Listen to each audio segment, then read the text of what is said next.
need all of that 915. Up all night, I was on my grind, so I been to break the law, cause I got money on my mind. Up in the 915, I live the life of crime. This dude or fucking die, so never come across that line. I run with real gangsters, I grew with real OGs, I know.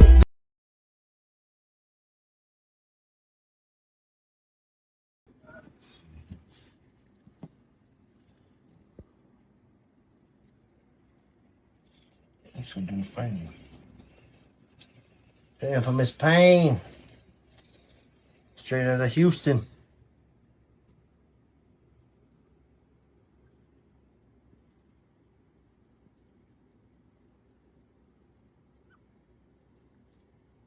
It is right there. Hell yeah. From the EPT to the HTX. Hey, yo, what's up? It's infamous Meskin with EP Foos. Today I got a very special guest, man. We in his house, but we had to come check in, man. For y'all who don't know, Jaime Ortiz, he's a legend, man. This interview right here, man, y'all don't even understand, man. He a living legend. He's done a lot for the game, not just one artist, but he's crafted a H-Town sound. He's been behind a lot of big names, man. And I'm just honored to be in front of this man today, man. So appreciate it, brother. Thank you very much, man. Yeah. Shit, I guess we're gonna jump right in, right? Let's jump in, man. Let's see. Start from the beginning. Where did the name Pain come from, and what does it mean to you now? Well, the name Pain really came from actually football. I was infamous for just being that missile that they said. I had this problem with remembering plays, but they also know that it's like they said, hey, number 56 hit that motherfucker. This guy hit that motherfucker. This guy, whatever. So it was like a trained assassin type thing where it just like I would hear these plays and like, who do you want me to hit? That's all I need to know. But it got to the point where I joined football because my dad just always had the kids in all kinds of sports. Coming from a family a lot of our families are not so functional, keeping kids in sports helps them to deal with the things that happen at the house. So he kept us in sports all the time. So I was always in football since the Optimist Club. I don't know if anybody knows what that is, but it's this organization that starts kids playing football since they're like 4 or 5 or 6. The little bitty kids that you see barely can run. So I was in that for a long time. But fast forward, all through playing little league sports, I was always a bigger set kid. So whenever I would in baseball, I would hit the ball. It wouldn't go straight up. It would just go line drive. And they're like, damn, I'd hit kids in the face, and it was just like I'd always cause a problem. So then it was like football. Okay, you need to play football because you can hit people and not get in trouble. I was like, okay, well, let me play that. So being a heavier set kid, I've always played rough, especially in the neighborhood that I grew up in. Anyway, so I get to high school, and it just was known that get this guy to hit this guy, and they're going to be feeling the pain. So, I could keep telling stories about high school, but that's really where it came from. So they call it the house of pain. Pain came from football, not from music. From just hitting people really hard. And then when I got into music, it just was like, well, what am I going to call myself? Now I'm going to say this one name, and everybody clowns me for it, but I thought it was dope. My name, so breakdancing came out, and that's when I was thinking about doing artist things or dancing, singing, whatever. So my name was Zitro. That's my name backwards. Okay. Ortiz. So I was Zitro, a play off of Turbo. I don't know if y'all knew about that. Yeah, I know that old school. Yeah. So that's why I really like that name, but so many people didn't like it. So I said, you know what? What's another name that I went by? Oh, well, I went by Pain. Okay, well, you know what? You're MC Pain. So I was like, MC Pain, because back then MC, that's what you at the beginning of rap, that's what you were called, an MC. So it's a mic controller. So MC Pain. and it just stuck after that. And and then it shortened to just Pain. So everybody that I ever got introduced to was like Pain, Pain, Pain, Pain, Pain, Pain, Pain, Pain, Pain, boom, and it just stuck. There's no way I could leave that name. No matter what I tried, the name was stuck Oh, forever. now it's a name that ring bells when you walk in the room. Yeah, right. Yeah. So, what pulled you into producing? Like, was there a certain record, an artist, or just a moment that just made you think, like, you know what, this is what I want to do? That pretty much set it in stone for you. So, not only were my dad had us in sports, he also had us in the church a lot. Again, not to get too deep, our family wasn't the most functional family in the world. So what happened was if he got us into sports, when the sports season was gone, what else would he do? So we're in church. So in church, he was always like just that kind of guy that wanted to be part of the church somehow. So he started doing the music part of it, and as he's doing the music part of it, he just is like he can't play an instrument. He's musically not talented, right? So what happens is he says, okay, and this is Guadalupe Church in Baytown. He says, hey, there's I know we have a band. Let's get it together. They put the band together. They're playing church music, and they said, hey, why don't we record this and put it on tape? So they start recording, and slowly but surely they start getting equipment. So he's not there every day, all day, and all that stuff. He's just one Sunday we're probably doing the kitchen. Next Sunday we're probably cleaning the next Sunday we're probably cleaning the church. Then the fairgrounds that was connected to the church, mowing the lawn. So you just did everything. You didn't just do one thing at the church. So anyway, but he was mostly involved with the music because he just was fascinated with the music. So long story short was I was just always amazed at how a guitar could make so many sounds or so many things. Like why do I feel sad? Even when I was a kid, I remember like watching people play them in the faces that they would make when they would do these guitar licks and stuff, and it was just like, man, it was amazing seeing that look on their face while they were just playing any instrument they would play. Just if you look at their face, they're just so deep into it, man. I mean, it's crazy. They're just like they're living it. So after watching that all through the in my young life. I have an older brother and sister, and they listen to music, but uh, seeing the church play and feeling all those songs. I mean, I remember there was a song, La Barea, and that song would make me like right now. I'm trying not to get choked up, but that song would get me every time, man. It would get no matter how many times we'd hear that song, La Barea, La Barea, man. It just threw me off. But it was because of that music, man. The way that they would play it would just like just go through my soul, man. I would be like, that's what I want to do. That's what I want. I need that. I don't have nothing in my life. Growing up, I had so many. Again, not to get too deep into it, but our family was very dysfunctional. So I needed something like that in my life. So I just gravitated more towards music, and it was something that I felt like God was calling me to. So I got my first set of headphones. I started listening to. I mean, I could name a lot of things, but a lot of artists. But there was a couple in like Michael Jackson at the time. We went to one of his concerts, and it was just the most amazing thing I had seen. Of course, I'm a little bit older now, well, a lot older, but to see that whole production, I just, man, it was incredible, and I was like, that's me, that's all of that's happening there is me. Now, being on stage, being the main, I'm not saying that part, but I felt like there was something was calling me to that. So there was other concerts that we went to. Like there's this pavilion in Houston. So I went to a couple of concerts over there.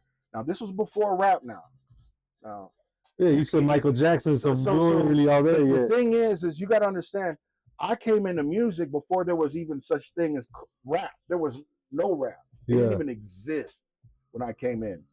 So it was just about music at that time, the music of the instruments and whatever genres that they were. But for the most part, it was pop, R&B, and some. Well, So there was that's kind of like the scene you came into with yeah, starting music metal then? like Cream, Boston, Led Zeppelin, things like that. Then on top of that, you still had Michael Jackson. You had just all kinds of groups in that area. That's why Gotti runs to you for the rock music, huh? Yeah, yeah, yeah, Hey, yeah. Because we all kind of come up from that time, and yeah. we know the elements.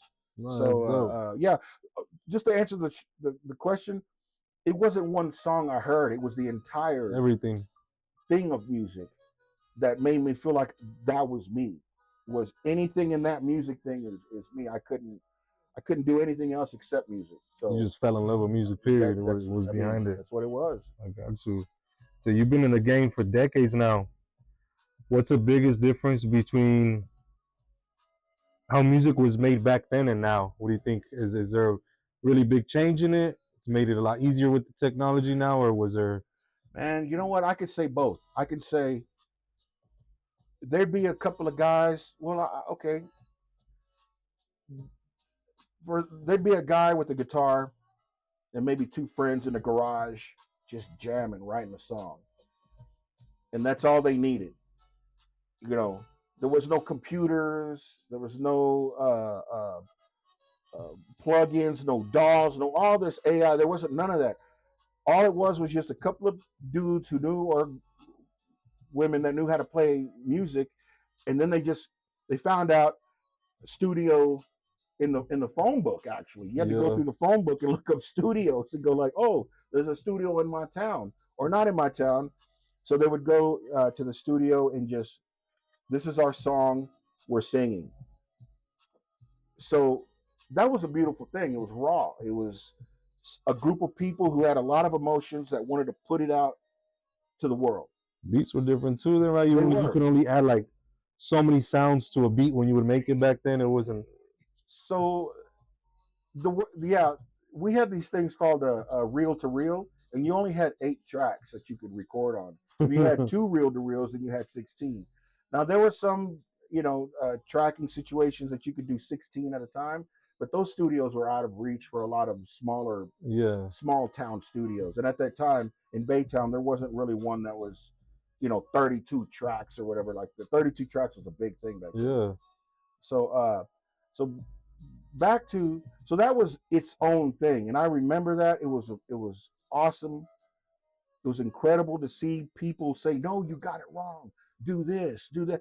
All 4 people had to be on point at one time playing the whole thing, and you lived that song until you got it perfect. Okay, Yeah. that was its own beautiful thing back then.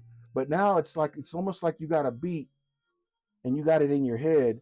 Somebody sent you a beat, a producer, whatever, and you're just like, man, you just got those headphones on, and you feel like your soul is just riding with that beat, man. And then you get on the mic, and you just feel like you're pouring your soul out on this beat.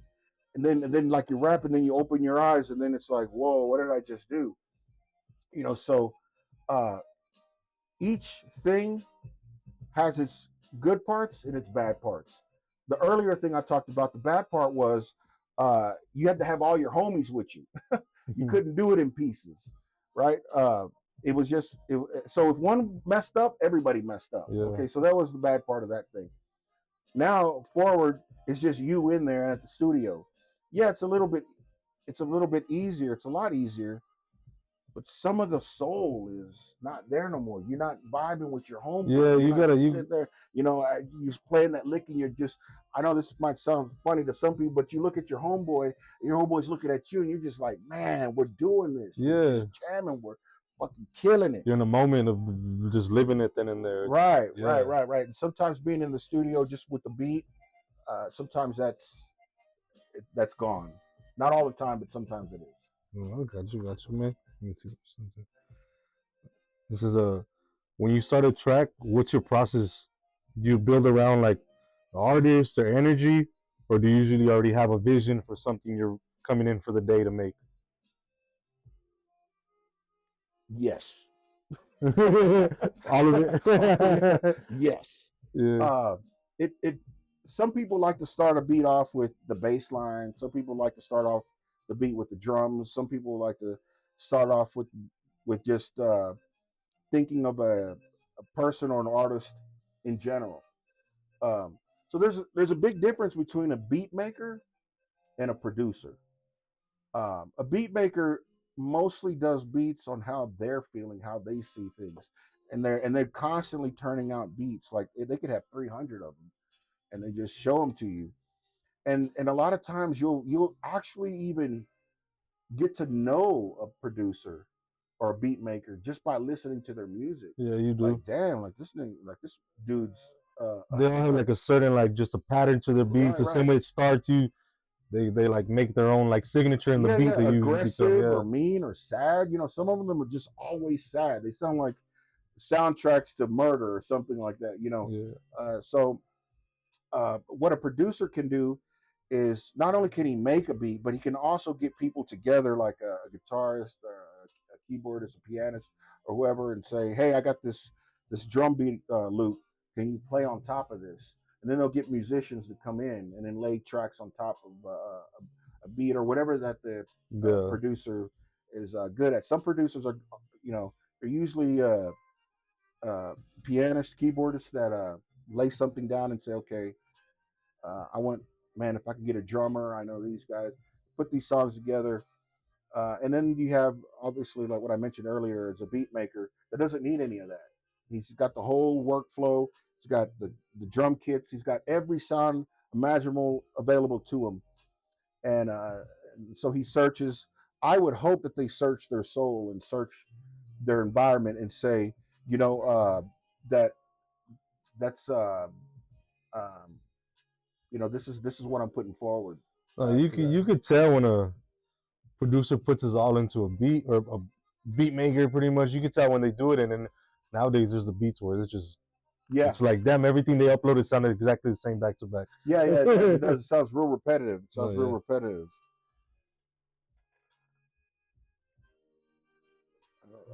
Uh, so yeah, I got you. Let me see what's the next one.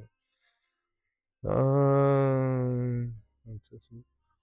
Out of all the projects that you've produced, what's one of the ones you think tested you the most out of all of them? Like probably one of the biggest projects that was just like, oh, well, for sure, for sure. I'm gonna take a little quick drink. I'm getting a little parched here. Um, for sure, it was the legendary "When Devil Strike" South Park Mexican album. That album, I mean, we could be here for days before I get to the soul of it. But as you could imagine, he's in prison, and we got to get an album out. So if if you can just kind of use your imagination, you can kind of think of how many crazy ways it would take to get lyrics from him and put it on songs. So I'm not gonna, a lot of, one thing I really respect and appreciate about you is before we did this interview, you weren't gonna do those gotcha moments where you're trying to fi- ask me questions that would uh, be illegal to answer. no, yeah, yeah, Like catch me up or try to find out where the bodies are buried and all that other shit. yeah. That's I'm not ever going to answer any of those questions. That's for That's other. his PM to answer when he comes That's home. yeah. When That's he his comes thing. home, he's going to answer all those questions. That's for something. That's for him to answer, not for me. Yeah. You know, do I do I know? I know what I need to know, and that's pretty much it. So I appreciate that about. But yeah, I mean that was the most difficult album to do because it involved every bit of. I mean, imagine he just got locked up for what the charge was, and so there's half the world saying you were the worst of the worst, and then there's the other half saying, "Oh my God, they just took our." There's a lot of words I could use, but they took our guy out. you know, there's grown men on the streets just getting emotional about it, you know. And so we had to build an album that reflected everything that was going on at that time. And just, you know, so many people were like, it's over, you know. Even in the news, they were trying to say like, you know, Mexicans doing rap. Well, of course, you know. So it was just so many people talking so many different things. The only thing we could do was answer back with an album. Yeah. And so I know a lot of people, they have a lot of trials and tribulations in their life with uh, putting music together. A lot of sacrifices go on because it's not free. It's not easy. No, You know, it's not. you know, people put a lot of money, blood, sweat, and tears into it. But for me, that was the hardest thing because we had an entire culture and an entire group of people um, that were lost at that situation at that time. And coming out with that album almost took every bit of everyone's soul to get that thing out to the world. So Yeah, it yeah, yeah. was that And was again, we could keep going on Mhm. and deeper into it, but you know, No, I got you, man. Let's see. It says people want to know how did your connection come into the dope house? Like what got you there? What started you out with the dope house and got you finally in with SPM? hmm. Because he had a lot of producers throughout the years. There's always been a lot of them involved, but your name is one of the ones that you were around for years. You stuck out, and people know you. Your name has that weight. Yeah. Well, so just a small bit of it, and if you can, try to keep me on, Nah, you good, you good, you know, man. on time and on track. It all well, it all started back in, you know, but it's I live in Baytown. I grew up in Baytown. I was born in Houston, but lived in Baytown, which is a city, a small. If nobody knows about Houston, Houston is like this loop of a highway, and then they call it the Greater Houston area, which is actually like um, other little, including little cities like Pasadena, LaPorte, Baytown, Jacinto City, Was it like Cloverleaf, Port Port Arthur Arthur. types of? No, no, Port No, Arthur that's is too further, far. right? It's way too far. Yeah, yeah, Because everybody know now there's like more of a spotlight on Baytown because of Mexican OT right now. Like yeah, he's brought up his city a lot right yeah, now. yeah, yeah. So Baytown, where I'm from, Baytown, had a lot of kids because we had Chevron, Bayer, DuPont, and another grass company. They had their headquarters, the chemical Exxon. They had their Yeah, headquarters there. So what does that mean? It just means a lot of people moving in to work, and then they have a ton of kids. So we had 4 5A schools there. It was crazy. Anyway, long story short is when you grow up in a small town, looking at the fourth largest city in America, you're like, that's the Emerald City. You know, Emerald being the Wizard of Oz. You yeah. know, whoa, this is where we need to be. This is my dreams coming true over there because it's this big town. So you go to the Houston and you feel like so small in such a big place. Some people get scared, and some people say, "Yes, this is me. This is I thrive for this." So there's a group of my friends that were like, "We're gonna." Some group was like, "We're gonna show Houston our strength." But for me, I feel like I was already part of Houston because we all like. I'm another little story is my family was really Texas strong. We just loved anything Texas. We were proud to be Texans. We were that's just it. It didn't matter what label they put on I us. think I think that's all it takes. You ask us where you from. We're Texan before American. Yeah, We're Texan exactly. before anything. We're Texas American. Yeah, pretty much. You know, so so I've already I felt kind of like Houston was just the next place to go. You know, I grew up in this small place. Let me go to this other place. So after that, after all of that happened, um, I just like to keeps me going. Um, we finally got enough reason, and the reason was that there is a lot of clubs in Houston. There's not a lot of clubs in these small towns. So yeah, we visited the skating rink and all these other places. Skating rink, what the, you know? So that's an old school thing. But we did all the places we could, and it just we were knocking it out. But to us, it wasn't enough. So, and I mean, us was an original group of guys from day one.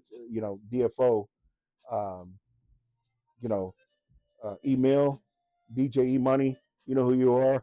Rob, you know who you are. So, you know, that was a big thing for us back then. And there's a bunch of other names like PMG. There's so many names I could name off, but those are the hardcore beginning. Corey Leday and his brother. You know, it was a small. It ended up being a small group, and we all decided. Some of us decided, hey, the next step is to go to Houston. Other groups was like, oh man, we got it here. We don't need to go to Houston. So time passes by, and one of my homeboys, Robert Ortiz, uh, shows us this tape, and it's a South Park tape. And he says, like, you want to play? And I say, I ain't trying, you know, I'm such a fan of our stuff. I didn't want to hear no one else's stuff. But the thing was, as I said, I don't want to really listen to his music. I want to know where he's at. So he says, well, he had a friend that actually worked at Dope House, and he would find out where they were doing shows at in Houston. So we would pop up and just okay, we'd be in the crowd just checking it out, and I'm like, Rob, this is who we need to be, where we need to be. This small town getting drunk and high in the garage ain't gonna do nothing. We got to go where it's happening. And so I was like, all right, come on, guys, let's go. And so I looked behind it. Damn, I thought there was a whole 50 crowd, 50, and it was only like 3 or 4. It was like, hey, if you want to go, let's go. So we went, and there was a block party. South Park was there. It happened to be one of those parties where it was just mostly black, very few Hispanics. So when Carlos started rapping, I was like, "Where's you?" Where? So we finally met up with him, and I guess at that time you just gathered around people you felt comfortable with, and at that time, because it was mostly Hispanics or Latins with us, we kind of gravitated towards him and said, "Hey, man, appreciate our, what's up, nigga?" And he's to him, he doesn't really see it that way. We're all in the same pie. Yeah. But at the time when I met him, it's like he's named South Park Mexican, so I'm thinking he's all about the Mexican thing, right? So, which is good for me because there was a couple of times I was in some studios where they were like, "You do rap music?" Like you don't look like you do rap music. Like, oh man. So anyway, long story short on that, I can keep going on about the same story about how we kind of inched our way to Houston. We eventually go to a show where he's at, and he says, "Hey, uh, uh, well, I have to say this part. We had a CD, a burned CD of beats, and he heard the beats, and he was like, 'Yo, you put this together?' And I was like, 'Yeah, we did.' He says, 'How'd you put it together?' It's like, 'Man, it's in our ride.' I had a power converter with our beat making with our keyboard, our 880, and 2 speakers. And Ron could tell you, we were ready for anything. Like the 880, you could hook up a mic to it. We had the speakers. We would do a show right there if we needed to. Yeah. Open up the van and boom. So I said that we did it right there on that rig. So, well, I was using an ASR 10 keyboard. Anyway, uh, he says that's pretty dope. Come meet me at the studio. So I went to the studio. They had a gate. It was closed. Needless to say, they weren't really welcoming. Some of the people that were there weren't welcoming. But I finally ended up calling him and said, "Hey, man, you told me to come through." Do you remember you telling me so? Man, Dirty's the one that let you in, right? Yeah. Rest in peace, my boy Pete. Yeah. Dirty Works, man. Pete Camarillo, man, rest in peace, man. I'm sorry it happened the way it happened, man. And I just hope you found peace somehow. Ain't nobody forget about you. You still putting on. Yeah. Hey, we didn't forget about you. His homie Red. You should have been there for him. Hey, you in the story though, G. You made it here too. Yeah. So, man. He let you in, right? And so he finally was able to go to the office where his studio was, and tell Carlos that there was people out there waiting for him, and Carlos was like on the phone with me, so I heard Pete say, "Hey, there's some guy." Well, Pete came to the gate and said, "Who are you here to see?" I'm like, "I'm here to see Carlos. I'm talking to him on the phone." And back then, if you weren't on Motorola, you were burning up minutes. Like, hold up, man, I'm burning up my minutes, man. I need to talk to somebody right now. I got like maybe 800 minutes left. That was just a funny thing back then. Anyway, he says, yeah, why aren't you in? I said, because your homeboy won't let me in. What? So he comes out there and he lets me in. He opens up this gate, huge gate, 16-foot gate. Uh, you're not climbing in. I mean, you could if you wanted to, but it's not very easy. Anyway, gate opens up. We reintroduce ourselves. Remember, we're the guys and all this stuff. So he says, cool. So I get there and I'm thinking we're gonna go straight to the studio, but he says, all right, cool. Well, I'm gonna go and do this thing, and one thing that you gotta have among anything else in this business is you got to learn how to read the fucking room, man. You got to learn how to read. If you feel like somebody's giving you an opportunity, but they're like kind of like, I'm a little busy right now, then give them the space. Give the person the space. I was like, okay, I felt it, a little bit like, okay, well, because there's some people over there, they got beats, they got stuff. Make yourself at home. I got some shit to do over here. Like I was like, I thought we were gonna listen to beats. I thought we were gonna record. I thought we was gonna do all this shit, man. I'm ready to do. Man, I ain't on all that. I could have been that way, but I was like, okay. You know what? Got in through the gate. What's the next? So let me go meet some people.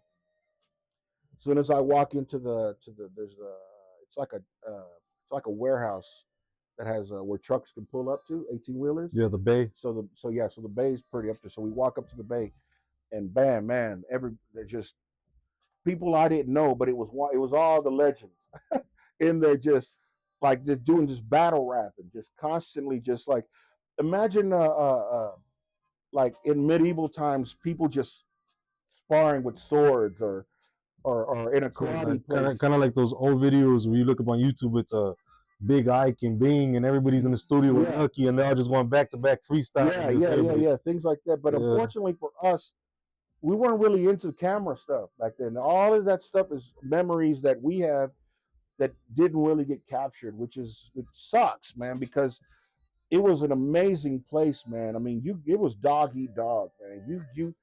You couldn't mess up one time, because if you did, that was it. You had to rise up through the ranks. You weren't getting nothing for free. So long story short is, and I'm gonna try my best not to say that no more. So no, you good, man. You good, man. You good, man. Do that as a drinking game. So anyway, when I got there, I had to work my way up through the ranks, and it was not around. Rob said we got there at 96. Like, there's no way we got there at 96. Okay, 97. We'll say 98. 1998. Yeah. Some people weren't even born then. We got there at 98, Third Wish. Just getting done. Joey T.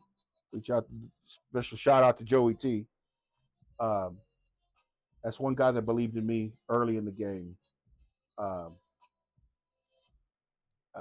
Third Wish was wrapped up. They were already doing shows, all kinds of stuff. Purity was coming out. So year 2000, Purity, all the stuff is starting to really take off. So what's going to take too long is from 98 to 2000, all the things that happened from there. And I'm going to spare a story, but Shadow knows the story. Shadow Ramirez is the original person that was there when I started working there. When I got there, a situation brewed up where I was offered an opportunity. Shout out to Shadow Ramirez and his twin brother Grim. There was an opportunity for me to fill in some big shoes, some really big shoes, and I took the opportunity. And from 2000 on, I was considered the go-to guy, the chief engineer, chief producer, all of that. Get all these ruffians in line, and then still do the office work, which was pretty tough.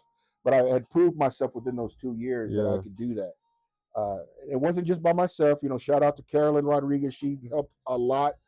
Juan Gotti, when he finally got his voice, he picked up and said, okay, we had separate little leaders that were like the outside of the dope house thing. What I mean by outside, like there was the main crew, and then there was I guess the up and comings.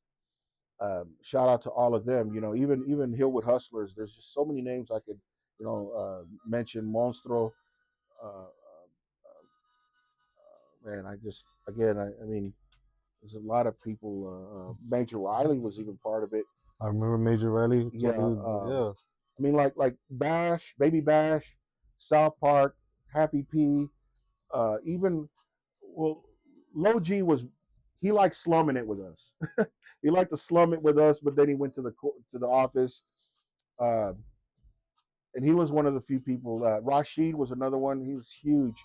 He was with the core group, but he loved to slum it with us, and he knew that he had studio time with me, so um, that was the major moving force forward.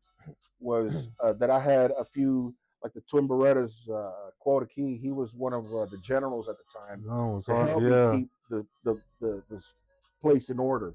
Rob, the original DFO that I was telling you about, was another guy that kept the place clean and swept up and made sure people didn't fuck up. I mean, if anybody even looked wrong, Rob took them out. You weren't gonna fuck up over there. No, I get So uh, that we had a strong crew, and then when the unfortunate happened, South Park, another guy that was there too, that was an instrumental help is Uchi Langa. He's uh he's got his own thing going, but I just wanted to mention his name. Uchi Langa was there for quite a bit. Coast from the Twin Berettas was there, like he was day one every day. He was the first one there, last one to leave. He was instrumental. His brother actually, Slip, helped me out so much with. I had so many assignments going on. It's like, Slip, can you help me? And he just took over the back end of Dope House, and I was in the front end of Dope House. So he was very instrumental on keeping the dream alive when everything said it's over. When the ship was sinking and everybody left thinking it's going to go underwater, they were like, how come it's not going down any further? It's like, because we're bailing the water. Where I ran to the hole, I'm over there welding underwater. I'm doing the best I can to keep that ship from sinking. And not to get too deep into it, is because I had invested a lot of my life to move from where I was to the music. And it was like, I'll be damned if I just made that decision to quit everything and to do music full time. Mind you, I have kids. I got rent. I got a wife. I got things I got to pay for. I got all kind of family obligations. I just can't. You can't just quit when you're going Right. full Oh, speed, fuck man. no. He got locked. We got to go home, man. This ain't cool. You gotta. It's hard to follow your dream when you have kids and a family, especially. It is. And I can relate to that. Being at my age, having 6 kids, a wife, running, running the store, running the Instagram page, music, working with a record label right now. I understand, especially when you have those days where it's not doubt. It's just like, this shit better work out, because if it don't, there ain't no fucking plan B. This was plan A through all of it. Right. There is no plan B. This is it. It's everything, brother. Yeah. From day one. So I understand that 100%, because, bro, when I have those busy days doing music, brother, believe me, and everybody thinks it's all fun and games till they see me on the phone all day just like that, from one phone call, another one, and I'm just like, can I just put y'all on a 3-way? I put y'all in a group chat. Yeah. Stop making me call back and forth real quick. Yeah. Exactly.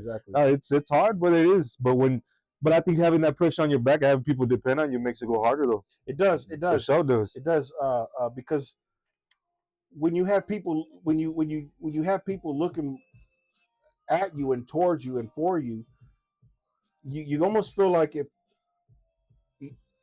man, it's just, you don't want to let nobody down. It's a different energy within you that burns when you Yeah. gotta make it for sure. Yeah, Yeah, it's it is. different. You just don't want to let no one down, and you want to feel like you know, something in you says keep doing it. Yeah, like my kids being smaller. Your kids are always your biggest fans of what you do. When I was heavily involved in music, like doing it myself. Yeah, Now I'm behind the scenes, but I'm touching bigger bases. Like they're older, so their appreciation for it and the reaction is harder. Like now my yeah. son sees me do this and that. He's like, I told him today I was coming here. He's Yeah, like, yeah. That's you, for with pops. him, for reals, dad. I was Yeah, like, yeah, yeah. you know what I'm saying? So yeah, What's his name? Christian. That's Christian. my Shout out oldest. to Yeah. Christian, to the oldest. Like it gives you a different purpose, different energy. Like Yeah. they get to brag about it now, and so you're like, yeah, I can't fail them. It's Yeah, it's yeah, yeah. You different. Yeah, can't no, I fail them. understand where that comes Can't from for fail them. sure.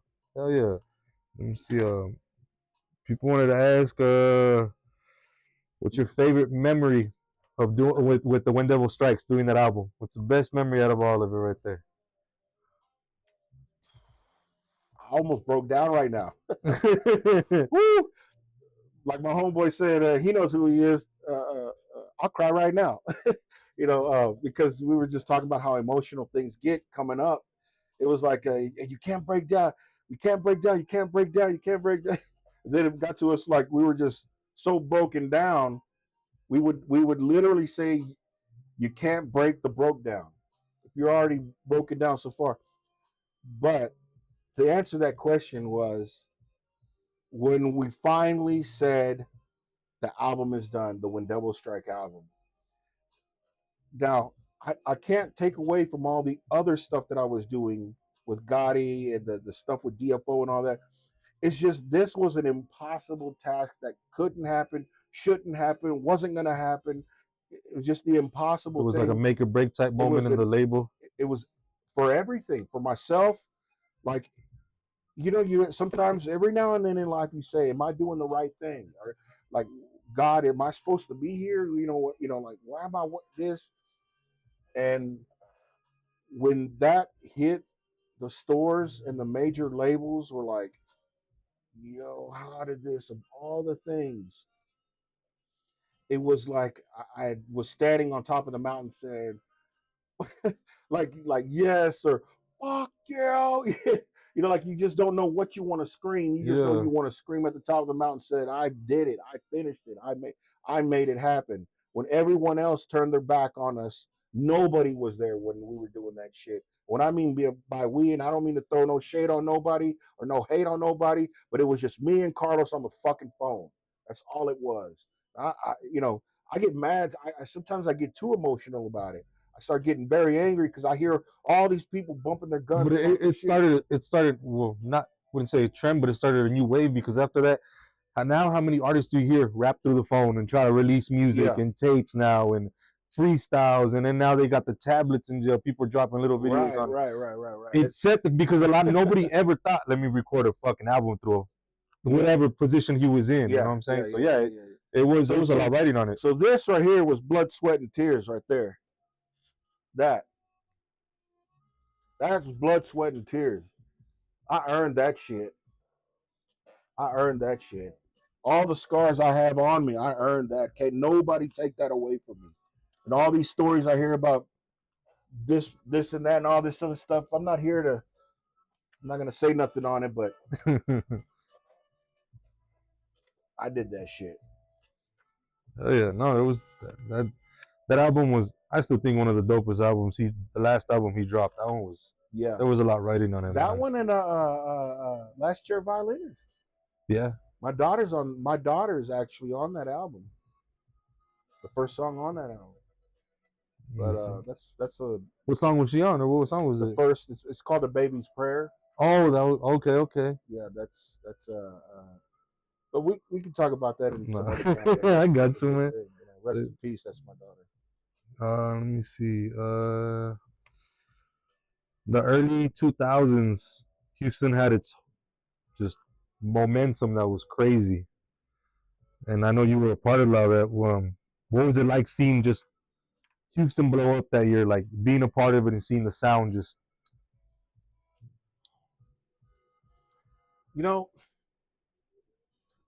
Some of the reasons why I kind of don't do interviews, because a lot of it, there's a few people in the industry in Houston, very few of us that had to do this. We just had to put our head down and just, while everyone is making the noise, we had to be the ones behind everything, making it happen. And there's a whole list of names that I could go through, but I kind of just want to just do a shout out to all the unsung heroes of the guys on the computers that were learning the things at the time while that sound was being developed. All the sipping syrup and all this and all these, they, that was dope. But a lot of us was like, okay, y'all got it, cool, y'all barbecuing, you're sipping, well, I got to get back to the computer, and days and nights just clicking and clicking and clicking and clicking. And there's this one dude in every record label, every little click that's out there, has got that one dude that just sits there behind the computer all day long, editing everything, so that when the songs are ready to come out and they're doing the, swing and swerve with the biscuit tuck on lean, all that, all of us were just, now I can sleep for about 3 days. So a lot, it's bittersweet. It was so dope that it was happening, but at the same time, at what cost? At what cost for the original people doing it? Yeah. So I don't have any regrets or any fears. I'm 53 or 54 years old, but it did take a lot out of Yeah, me. it does. You were behind a big movement. Years, Yeah. many years, up to 20. So some people just. I can tell you, I did a stretch for like 5 years behind a computer. Barely saw the sunlight. I mean, that's. I've heard a lot of people say it takes to make your dreams. You got your first 5 years usually unpaid, the hardest, the struggle. It usually takes about 5 years before you really sit there to see the results of your work. Like, Right. There's a yeah. saying that goes, it takes 10 years to become an overnight success. It's a lot of work. People think, oh, this dude just popped up out of nowhere. Hell nah. Man, but you don't know the 6 years I've been rapping since third grade. Well, right, because you're 18, but still, I'm not gonna take away how long all the things that they had to go through, being told you're whack, you're this, you're that, like stick to school, you ain't no good, you ain't. And now when they're blowing up, all of a sudden it's like they want to tell everybody fuck off, but I guess you get to this point where you say, you know what, I'm happy where I'm at. I don't need to put hate on no one. Yeah. Let's just move forward. Oh yeah, that's understood. But yeah. Yeah, of course. You know who was all the little motherfuckers out there. But to me, that's all I'm saying. Like the interview hits a million. The interview now to me, bro, I'm telling you, the interview when it hits now, a million, I'm the one that's predicted it. No, yeah, and the interview for now, like just me and you just being dope, no matter what the numbers are at the end of the day, for me is an accomplishment, a milestone under me that even if they don't see it, how long it took me to get here just to even be in the room with you, it's cool because my memories are, when we talk about When Devil Strikes, I was in junior high. Yeah. I had just started rapping, started doing music. Mm-hmm. I remember walking around junior high with earphones on and a CD player with When Devil Strikes. Yeah. So 15 years later, being able to sit here with you, this is dope for me. You feel me? Yeah. It doesn't matter if we're not in the moment no more that was 15 years ago. Then 5 years from now, they're not there's 14, 16-year-old me looking at me like, you see that bitch? You ever thought we was gonna go from rapping to his music and listening to the album he produced to we kicking it with him now doing it? You know what I'm saying? So I know what it means. It's a lot of work, but it takes a lot because throughout there to now in my own music career, I've done so much to. I was ahead of the curve going to Houston, doing music with Lucky, doing music with all these people, and come back and they just like, Lucky Lou. I ain't gonna, man. My bad. Lucky Lou was a big one too. He was part of the original crowd. Oh yeah, Lucky Lou. We had our things, but you know what? I'm always gonna love you, man. I'm always gonna love you, no matter what you go through. Whatever. I like what he's doing right now. He literally is little Christian on a mission. When he on a yacht, then he went fishing. Man, when I heard that, I was like, "Yo, that is the little Hey dope man, house prince." I don't, man. I hate that people want to still talk down on him, but you know that's the internet. And as much as I would want to sit there all day and defend him, at the same time, we all know he's a beast, man. Yeah. What he's doing now, the Christian music, Yeah, there's no other sound like it. It's still him, just a new version of him, but you can't take who he is away from him, who he sounds like. You know what I'm saying? You can't. But why would anybody trip? Because he said this. They hate His first line that he ever spit that was global, that went global, was "Little Christian on a mission." Yeah. He already said it 15 years, 20 years. Yeah. He already said it earlier. So you know what? He's just fulfilling his mission. Oh yeah. So let him roll. Let him roll. Wish I could do more music with him. You never know. Might have to get a feature with him and get to bring him down. You know what I'm saying? Oh, that boy's a beast on the mic. He don't fuck up. He spits it once, spits it twice. Exact. Them things look like like a copy and paste almost. Like that. Oh, yeah, when we got him for a feature, bro, he was playing. He had that. Them vocals. Copy and paste is like, nah, I spit them. Yeah, the Dope House Prince. Yeah. I tell you, that weekend that we want to go do a video with him, I asked him, he's like, how many more videos you got? He's like, I got like 10 this whole weekend. From Friday to Sunday night, 10 videos. I'm here for 2 hours. I'm here the next one for 2 hours. I was yeah. And then when we go back, I'm going to do this other one. Yeah, and that was a peak when it went, not the peak of it. He came back 2017 with some fire on him, and he was just, that year he was killing it, knocking it out. I ain't going to lie, man. He came back that year when he remade Candy Toys. Dog, they went hard that year. I'm going to tell you, we had a team that was killing it on all sides. We had Gotti just big, you know, he was just boom, boom.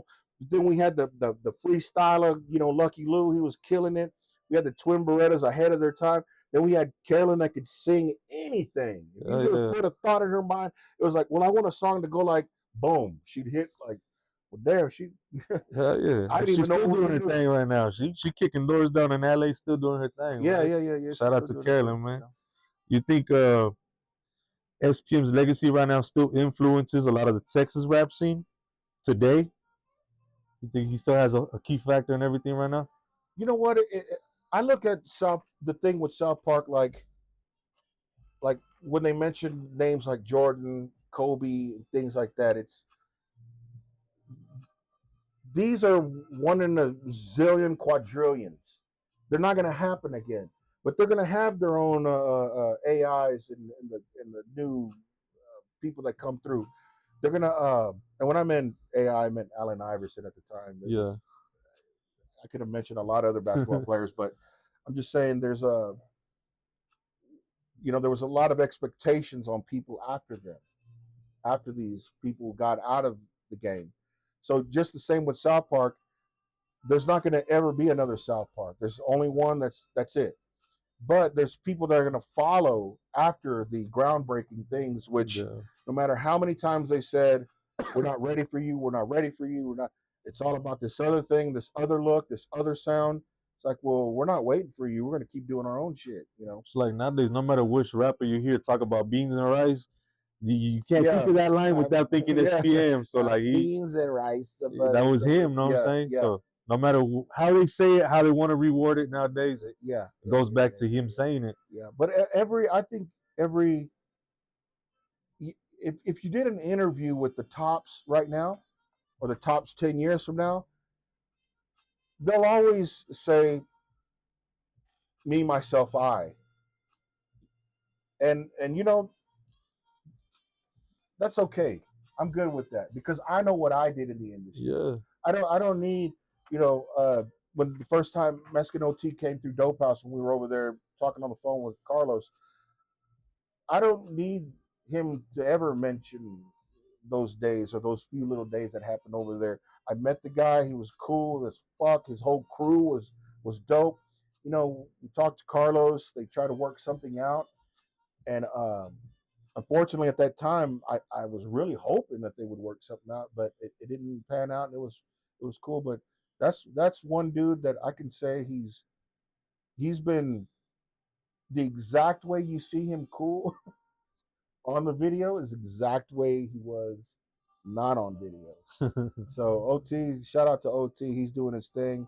Man, when I saw the the Spotify's, I was like, yes, finally we have the up and coming people, Oh yeah, you know, doing good things. a lot of people did trip out that he was up there with them when that year when he had passed them that year, I think, right? Yeah, By a yeah, couple mil, but I mean that was amazing though, bro, to even be able to be up there with him though, yeah. Well, and there's especially him being in the situation he's in and never getting taken from his spot is crazy. He's up there. That whole conversation is gonna lead into the rest of this. Nah, yeah, man. Let me see.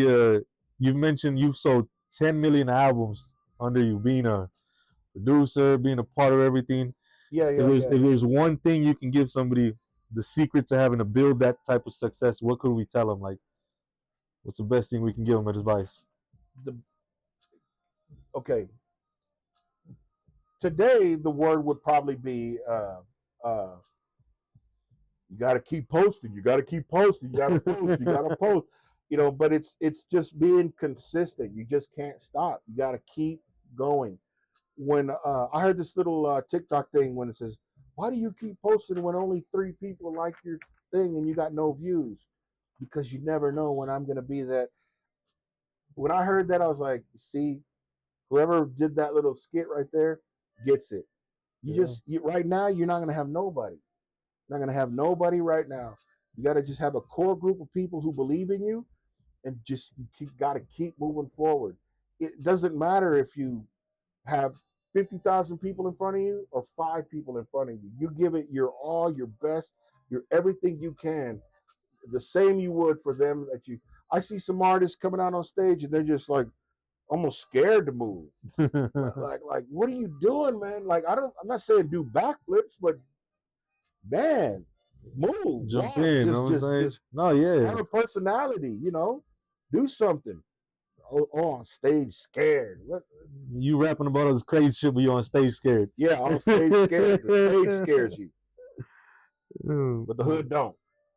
Let me see. This one says, from your perspective as a Grammy award-winning engineer, what separates a good artist from just a great artist in the studio? Like, what separates from being the greatest you can be and just being good?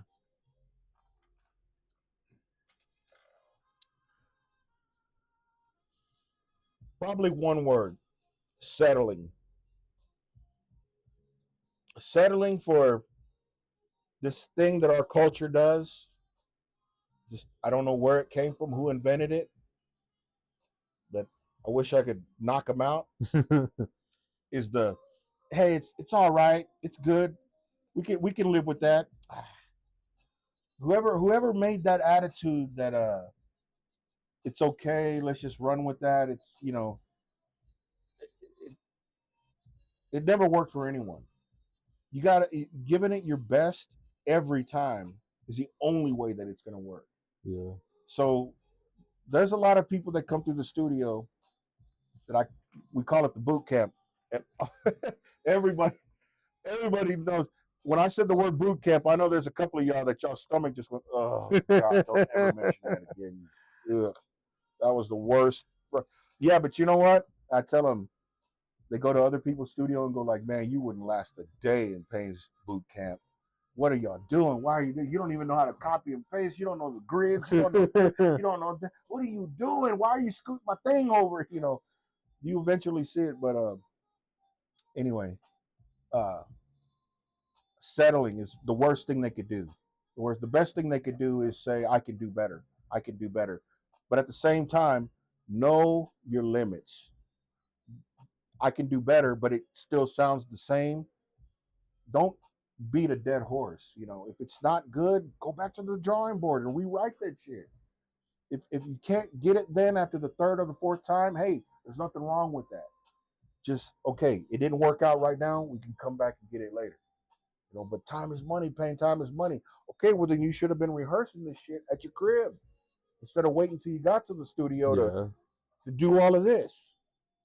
So I think that's a lot of people's bad perspective is they see what they see online and they think studio is just a party and come and do this and that, not realizing when you're spending hard-earned money, you got to come ready, bro. Go practice your song at home all week before you come in the studio so you can get that hour's worth.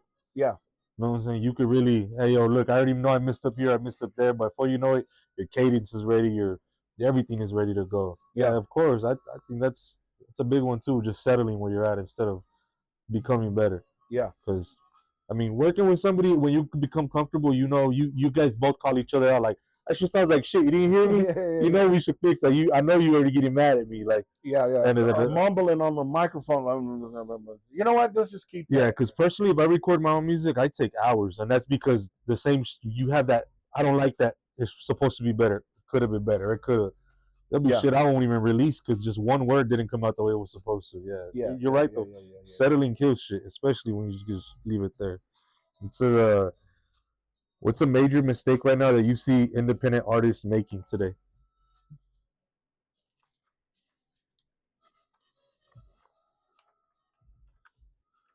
I think the number one thing has been this with new artists since back in '90 to right now is this thing. I'm gonna try to put it in a uh, I want all this effort towards me, but I'm not gonna invest in all this effort towards me. Like man, you truly want to make $1 million? You know, I say a million, just a goalpost, whatever. You know, you want to be rich, you want to do this, you want to Bentley, whatever you want to set your goalpost to. You want that, but you can't even spend a couple of dollars, to invest in your craft. Like, oh man, my cousin make beats, my nephew make beats, like you gotta seek out the professionals, the people who put in investment in their own careers to establish themselves. And then you got to do the same thing for yourself. And they make the mistake of doing that. Uh, so they don't put in as much as they should put in. I see early artists making these mistakes, and they could have skipped 3 to 4 years had they just said, "Let me get this investment."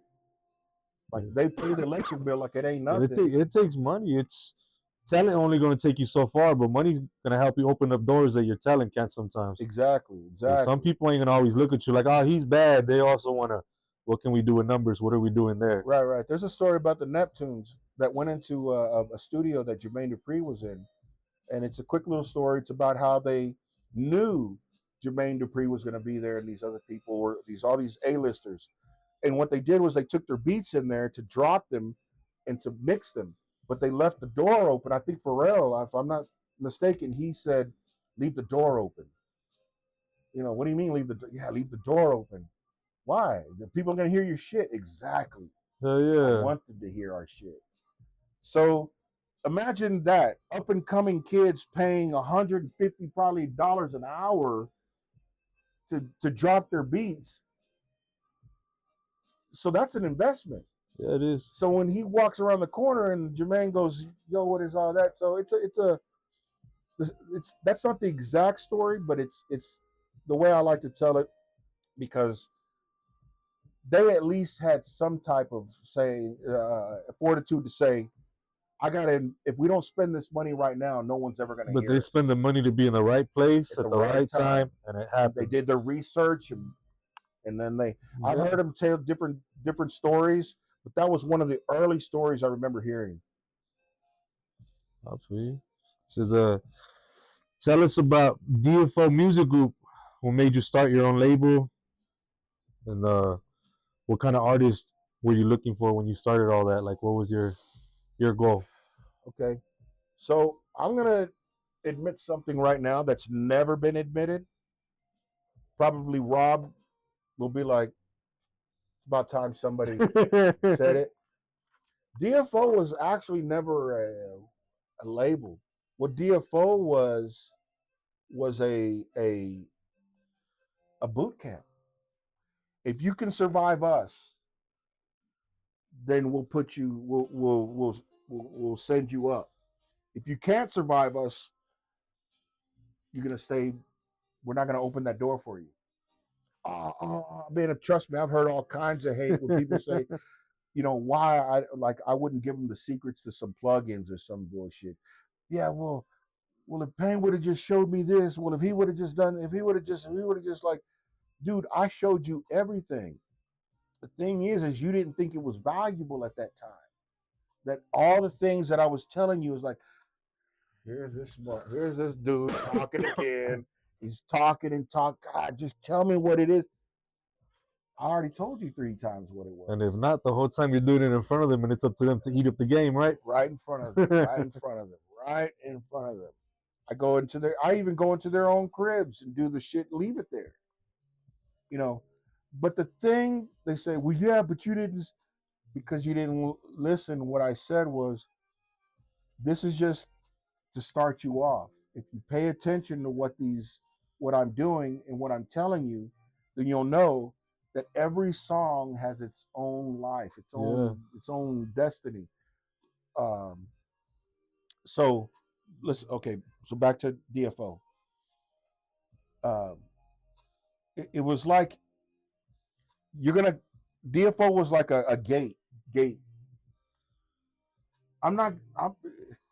Hey, Payne, hook me up with so and so. Hook me up with so and so. Hook me up with well, if you just hook me up with Dope House, I would just, we all gonna eat. Oh, I hate that. I hate that. We all gonna eat. Yeah, of course. Anyway, I'm eating out. Anyway, so DFO was like, if you can handle all the things that we expect of you here, then we'll open up the door for this. That makes sense. So don't waste. I'm not gonna let you in to waste the time at Dope House when we know what the recipe is. We know what they're looking for already. Exactly. Unless Carlos comes to the studio personally, he says, "You know what? I want them. Fuck it, let's go." Right. I hear the noise. I hear the noise. As a matter of fact, that's exactly how Fear No Evil happened. Okay. Ronnie Spencer, right after his big tour with One Day You're Here, Yeah. after all of that, he comes in the studio and he says, "What's up, Payne?" I love doing his voice. So he says, "What's up, Payne?" He's a big dude, but he has this crazy small musical voice. Yeah. It just is cool. It's, "What's up, Payne?" So he goes, "What you got there?" And there's a keyboard in the middle of the whole warehouse. I press play, and the beat starts playing. They go, "Oh, I got something for that. I got something for that." And then Juan Gotti comes around the corner and says, "Oh, that's me. That's me. That's me. I don't care what anybody say. That's me."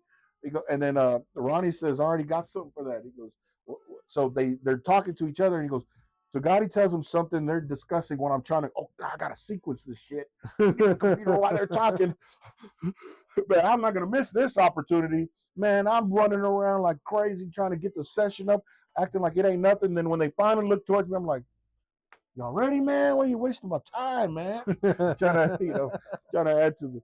Anyway, so he goes, "Yeah, fear no evil, man." And Gotti's like, "Oh, man," I can see Gotti's goosebumps. He's at the same time, he's like, "What's up?" So we're doing the song, everything's happening. We're about to record it. Carlos walks in and says, "Where's Ronnie? Where's my boy Ronnie?" And they hear the song going on. He hears the song going on. He goes, "Oh, I got something for that. I got something for that." So this whole song, Fear No Evil, happened within a matter of like 15 minutes. There was no writing, no nothing, no pre-ed, nothing. I was just making a beat in the middle of the warehouse because I had this one thing where for a while where I was like, strip everything down. I just want the keyboard in the middle of the warehouse. I want to press play and whoever's feeling it, step up. But if you fuck up, you're gonna be everyone knows. Yeah. So this was the main stage. Yeah. This was America's Got Talent. This was, you step up, then you better do something. So, Ronnie steps up, Juan Gotti steps up, South Park steps up, boom, legend, Grammys. Not even a year later, we're at the Grammys accepting our nomination. Sometimes that's how it happens. That's an amazing feeling, huh? It is. It was an amazing feeling. I'm telling you, sitting in that seat, looking at Selma Hayek right there, Cheech Moran right there. Ricky Martin right across the way, Intocable right there, Pesado right there on the other side of me, Los Tigres on the other corner. I'm like, dude, I'm not supposed to be here. Gotti's like, Gotti's he's just bigger than life. Sometimes. He's just Yeah. a big dude, right? Yeah, that's my boy right there. I know Gotti too very well. Right. Yeah, He had yeah. that whole look on his face. As soon as they mentioned his name, he's yo, keep it straight, you know. But it was dope. So whatever the question was, I know it was like like what started the label, what started but the we know it's label. not a label no more. It was Right. It was the boot camp to get you to this point. And once you got to that point, you didn't fuck up. You were a trained assassin. After you survived dope DFO, you're like them DFO motherfuckers. They knew. They know what's going on. Oh, yeah. You open up a mic and they got it. So yeah, Quota, Twin Berettas, Carolyn Wagati, they weren't ever signed to DFO, but they went through us to get to the other side. Carolyn, on the other hand, she was a big fan at early days of staying with. But I was like, I don't think we're ever going to be a real record label because it was just too much for me at the time to really feel like we needed to put. And you were still balancing running Dope House and everything. Right. So I said, the best thing to do is for Gotti to get signed and you to be independent. That way you could control your own future, not let somebody tell you what to do or how to do or anything like that. Yeah. The twins got signed. There was just a bunch of other internal issues why things happened and not happened. But it worked out for the best of a lot of it. Back to DFO, it was always a training camp. You can survive us, then you can survive anybody. That's good though. Yeah, man. You can walk into any studio knowing what the fuck was up. Any studio, any computer program, any microphone, hey, this shit don't sound right. Hey, turn this up. You want to record yourself? By the time you left DFO, you could record yourself. That's good. You took something with you from the studio. You weren't just an artist. Hey, everyone from DFO knew how to record themselves, mix themselves, and burn themselves and get themselves out there. They all, by the time they left our camp, they knew they could do their own shit at their own. That's good, man. That's a lot of people don't know how to do nowadays. Every artist. So you ready for the big question? Let's see this one. The big question is, before we start with this one, a lot of people don't know we're not at the regular EP Foos compound the way we usually are. Yeah. Y'all probably think we're way somewhere else. We left El Paso, but little do y'all know, we're in El Paso, the West Texas recording studio, and Payne is in El Paso. He's been living in El Paso. He's been working here. I'm gonna go ahead and put all the information at the bottom of this when we air it. Y'all can book studio time with him, beats, everything. So I'm not gatekeeping nothing. I'm giving y'all the sauce. It's up to y'all to grab it. Like I said, I'm not gatekeeping none of the sauce. I'm here to give it to y'all. So here's the big question: why are you in El Paso? Okay. So in the 25, 26, 27 years I've been doing music professionally at the top level, I've had some breaks. 2 years here, 1 year there, 3 months here, and every time I needed that break was because a lot had built up and it seemed like it was just the same old, and something needed to change. In every company, sometimes there needs a new product, a new something, just revamp the brand. The logo needs to change. Something. Every company knows after certain many years you got to change something up. So for me, I had already gone through these phases with Dope House with every album. Every album that's come out has always been a very, very, very taxing, since when Double Strike all the way to the Son of Norma to just everything in between, been very, very taxing. But it got to the point where I felt like I just didn't see our culture blowing up the way it should.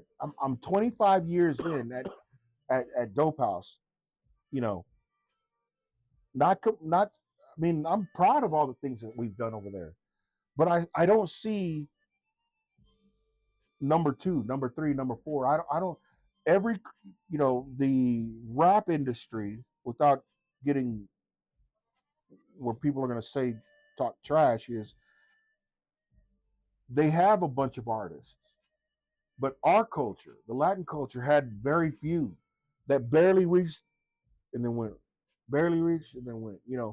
I'm not going to name no names because if I say barely reached, like, oh man, I went way past that. Why are you going to say that, Pat? It's like, okay. So what I'll say is this: is I had to, I left Houston to find out the origins of our culture. So there's a lot of places in the United States that claim our culture, our culture, our culture, but it's every place you could name is far away from Mexico. And some people are like, well, I don't know nothing about Mexico. Like, that's not the point. What I'm saying is there's a point where it's Mexico and then there's a point where it's America. But something is happening with our culture that is causing us to say, you're not real, you're not this, you don't speak Spanish, you don't. It's like we're constantly talking shit, or kind of throwing stones at each other. And there was this point where it's like I need to find out what is stopping this. Why is there not, you know, again, there were not. I'm not saying that there's South Park is the one and only forever, and there'll never be no one like that. Yeah, he is the one and only South Park. But there should be more artists popping up. So it was just like I don't understand why we don't have more of our kind, more of our culture popping up. Why don't we have 9 artists just boom, boom, just hitting the news, making all the. So something in me just said, um, well, it was a lot of spiritual things that happened in my life that I had to make a decision and say the season at here is going to change, and you need to go to the next season and see what that holds for you. So Carlos, Dope House, they have this uh, ecosystem that's going to be there forever. But what about everyone else? What about everyone else? What about all the up and comings, all the dreamers, all this stuff? So if you look at the timing, and I know this is going to be very controversial, but when I left Houston 3 years ago, you start seeing things happening, right? Start seeing names, OT, FOMOB, Yeah. OC Chris, OC Chris. You start seeing people coming up, and that was like for me saying, okay, God, there's so many ways I could say it, but Corpus, and McAllen and all that, all the way up to El Paso, it felt like El Paso was the last place of where the culture is the most potent. Meaning, there's Juarez, there's America, and there's El Paso. There's the Mexican of the most Mexican. There's the most. There's you can't get any more Mexico than Mexico City, I guess. But Juarez, there's no question. The majority of our population crosses every morning Yeah, to be here. right. And then there's El Paso, and then there's America. It's one of the very, very, very few places on the planet Earth where that is happening. So I was like, you know what? I got to go there and I got to figure this out. I got to figure this out for our culture. I'm not trying to paint myself as this savior, whatever. Like, I'm just simply saying, if you don't do it, who's going to do it? So I was blessed enough to have the things that I had in Houston and do the things. But for our culture's sake, I wanted to come here and say,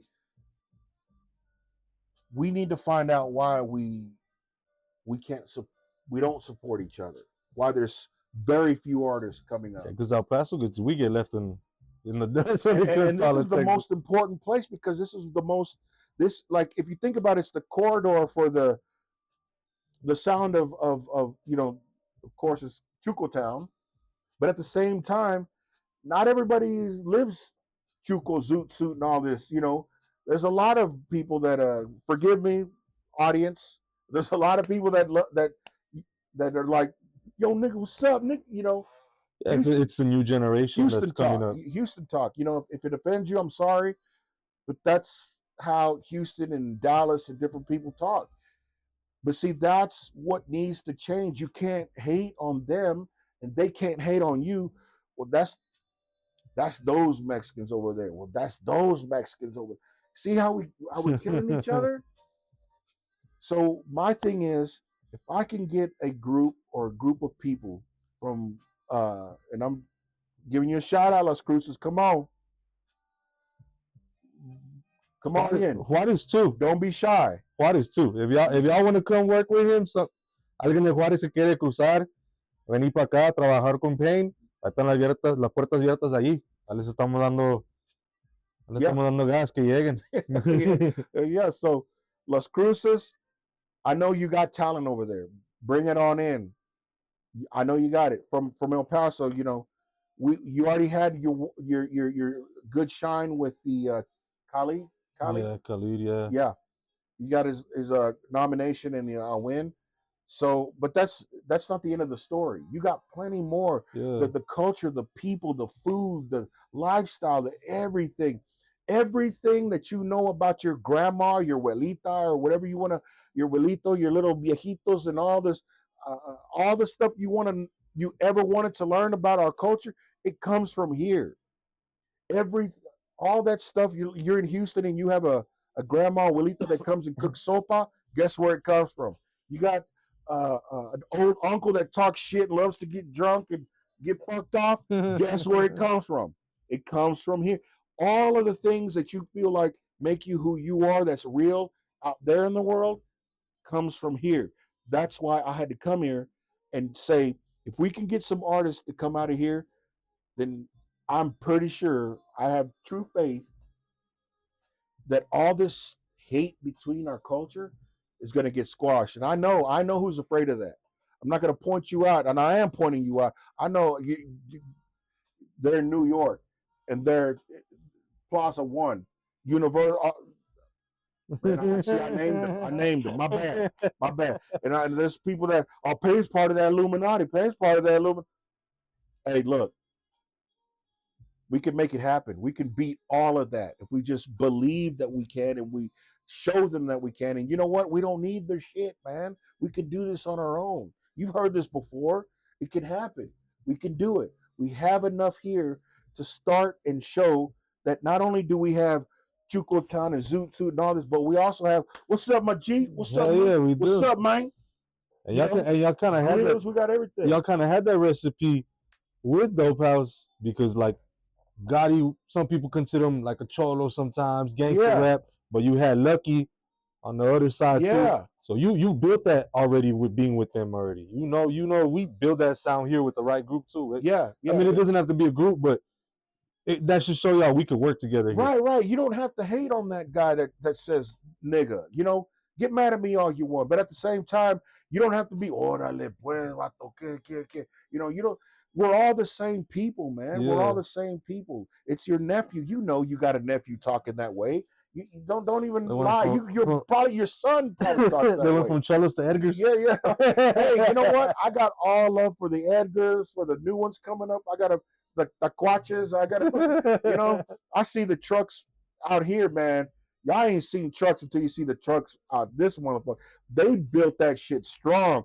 You going over them sand dunes, man? Y'all ain't about white sands, the red sands. Hey, there's a reason why they're red. But El Paso's changing. It is growing. Because you can't tell me you would have come a couple years ago, you would have seen what we showed you the other day. We got our personal cars are bolted up on swingers now in El Paso. You know, you wouldn't have seen that years ago. Now it's like, what the fuck? Yeah. I see that at some of the parks, from a Ramfla to a Swanger, right there next to each other. Hug, cooking, barbecue, the little grills that you can put a couple of charcoals, some hot dogs, and then get the fuck off out of it. We can do that not just here. We can do that in Houston. We can do that in Dallas and West Texas. I'm here for we got to build West Texas up from Odessa all the way down Yo, to I got an audience from Midland, Odessa that watches too. yeah. Like I said, I used to miss with Booster back in the day. So respect is due. Whoever's left over from Booster's camp, everybody from Moneyland to Odessa, y'all want to come through? He's in El Paso. I know it's close to y'all from there to Houston, but I mean, shit, he's still accessible to y'all as well, man. I will travel. I've been from here to Albuquerque. Even I'm feeling Alba crazy. Shout out to the Crazy Bobby. You know who you are, Crazy Bobby. I tell you, boy, that's one dude that was. There's a long story on that one, but he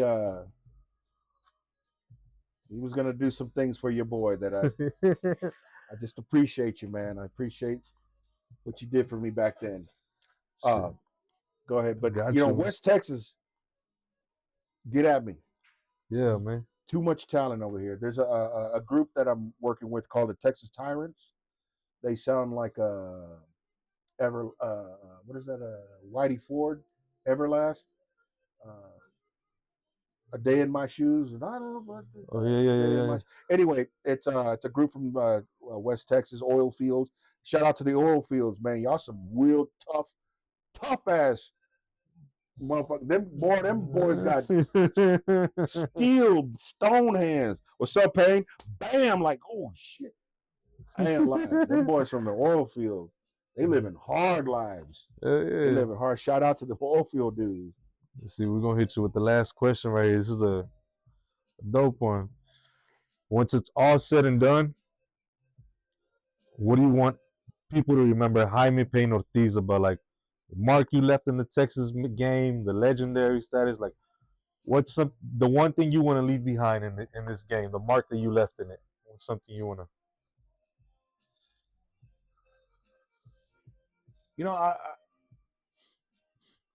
A while back, I had this crazy thing in my mind where I would have this family in this house where I'd have this picture, like something like this, with me, just standing there, whatever pose. And people say, hey, you may not have heard, he may not have been in the news, but that guy right there, that man right there, he made it happen for a lot of people, not just for the family, but for his culture.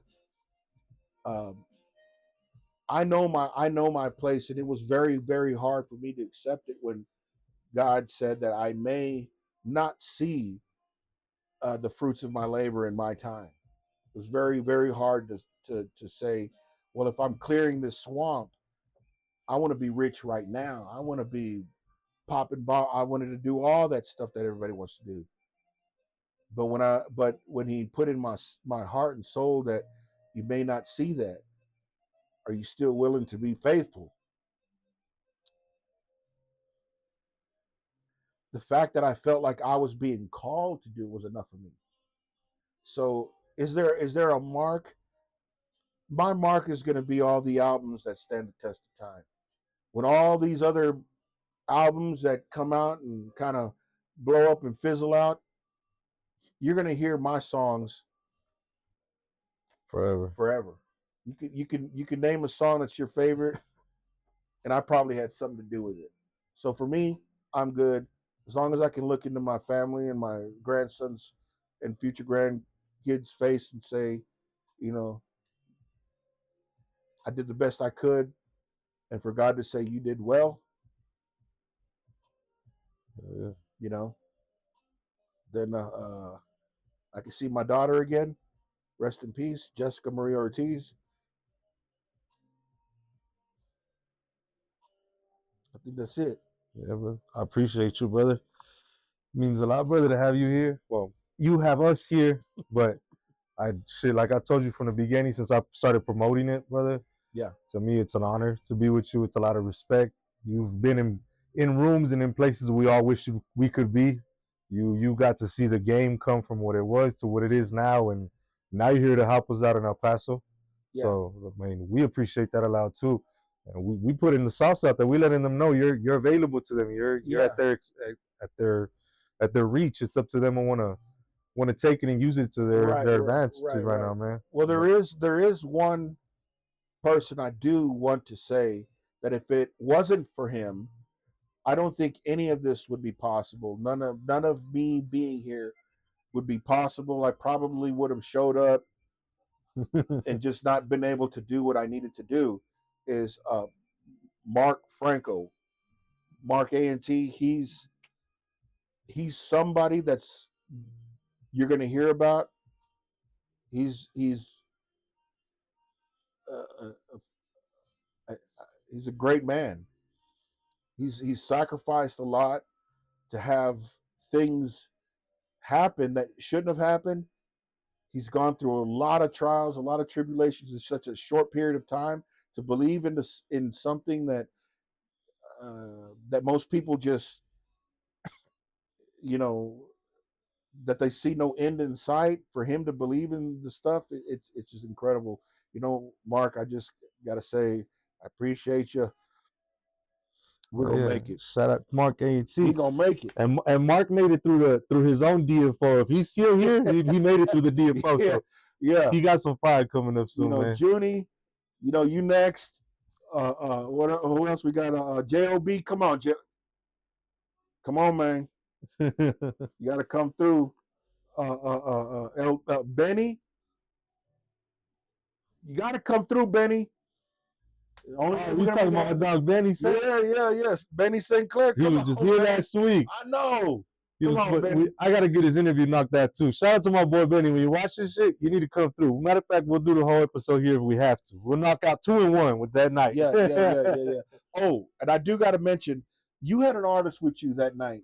The first night. Oh, my boy Young Xander. That's the one I'm pushing and standing behind. Hey, that little boy right there. You're gonna see some things happen with him. You're gonna see some things happening. Hey, let me try. See, a lot of people were in my inbox instigating, trying to hate. There's like, oh, you're in the room working with Payne and he's Dope House, and they just had this yada yada fallout because you're working with OTR now and because of Lefty. I said, but end of the day, the artists in the bottom, the producers, all that stuff, what was said and done don't have nothing to do with us. Hey, I'm gonna tell them right now, I'm about building futures. I'm not about that bullshit, man. I'm about building futures. And I'm here to build even bigger futures. So, as a matter of fact, I got Lefty coming on the 1st of this month. So don't be surprised. I'm trying to bring him through the studio here. Right. I want to bridge that gap. That's the reason we're starting OTR Texas. It's time to bridge the California, Texas, and El Paso's going to be the one that's going to make it happen. This is the corridor. This is where it's happening. See, that's the other part. I didn't know how to incorporate that into the system, but look, that's how we make the shit happen. From Houston to LA, we make that happen, it's over, bro. Yeah, especially over. We can, man. We'll make it happen. Hell yeah. We'll make it happen. Make it happen because good people, good hearts will always prevail. Hell yeah, brother. Thank you, brother. I appreciate you, man, for everything, brother. It's infamous Meskin EP Foos, man. Till next time. Yeah. I make the dollars, we deal with real weight. Y'all suckers out there fake. Your movie keys and weeks, we pushing them out just by the day. Out here, we don't play. This is a Lone Star State where we're starting the mountain shines at